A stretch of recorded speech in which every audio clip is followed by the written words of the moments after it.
Hello, friends. Today I wanted to talk to you about a book I just finished reading called A Gentleman in Moscow by Amor Towles, which I am pretty sure is French for love of towels. I really like this book. It's been all over everybody's reading lists. It's a New York Times bestseller, published by Penguin. It's got lots of good reviews, and I'm going to add to those good reviews because I thought it was a delightful little read. It's a little surprising to me that this is being so successful because it's not the kind of book I would think would have a lot of popular appeal, but I'm pleased to see that it does. The plot of the book is about a former Russian aristocrat, the Count Alexander Rostov, who, when the revolution comes in 1917, is relegated to house arrest in a hotel, one of the biggest hotels and most grandest hotels in Moscow. And he is told that if he ever leaves the hotel, he will be shot and he has to stay the rest of his life there.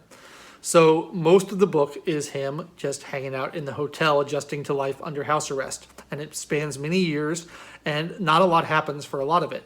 But that's okay, because it's a very finely detailed book. It gives you a really good sense of place, a really good sense of time. It gives you these beautiful descriptions of the hotel ballrooms and the restaurants and the food that is served. And there's this sense of decay, this sense of the old aristocratic world is slowly falling away, and the new world of communism and of everybody being equal and all these ideals is starting to creep in. And the Count doesn't like it very much because he's from the old world. And you kind of see, the book is definitely not about communism, but communism's always there in the background. And you kind of see how it just sort of corrodes everything and makes everything sort of bland and less fun and less interesting.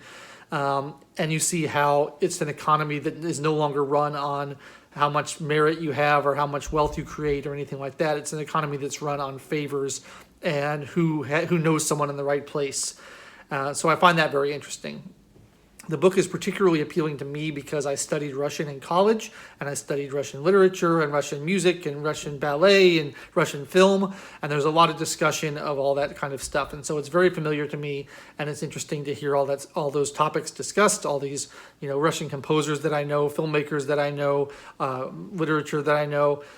So that really struck home with me and was interesting. I've never been to Russia, but this book kind of made me want to go there because of all the beautiful old architecture and old kind of remnants of the Tsarist period where everything was so grand and kind of fairy tale-like. Of course, once the communists took over, everything became much more utilitarian and much less interesting. There's a deep kind of melancholy and sadness about the book because the Count is kind of stuck both in place and in time. He's stuck in the hotel and he's stuck in the Tsarist period, and you kind of see everything moving past him while he remains the same. So all the friends he makes, all the people he knows in the outside world that come to visit him, all the people who are living in the hotel temporarily, they all kind of come and go, and he just stays the same and stays in the same place. And there's a little bit of a tragedy to that. Like, in particular, he makes friends with this one little girl, and as she kind of grows up and has to get on with her own life, that's really interesting to see how that relationship changes over time. And it's a little bit sad. But it's not a deeply sad book. It's just a little bit sad and a little bit melancholy. I will say the plot does pick up a little bit towards the end. I don't want to spoil anything, but there is a little bit more action towards the end. But the vast majority of the book, very little happens. It's very much a drawing room kind of novel where people sit around and talk and reminisce about the old days and discuss culture and international relations and all that, and politics and all these things. And you have a very detailed view of the architecture and the culture and the decoration within the hotel. But I like that sort of thing. It surprises me that it's doing that well in terms of a bestseller. I think people tend to like thrillers and things like that.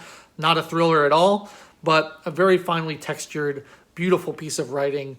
I really enjoyed it. And so if you are interested in Russian culture and Russian history, if you're interested in kind of more subtle character studies, this is definitely a great read. I would recommend it. A Gentleman in Moscow, Amor Towles. He's written another book earlier called Rules of Civility, but I have not read that one. I may check it out after this.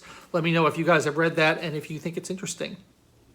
At the time of this recording, I am at 910 or so subscribers, almost at 1,000, and then I can start getting that sweet, sweet monetization. So if you guys enjoyed this video and you want to see more like it, please subscribe to the channel. I'm trying to hit 1,000 this month. I'd really appreciate it. I've been Logan Albright. I've been your gracious host, and I will see you next time. Thank you so much for watching.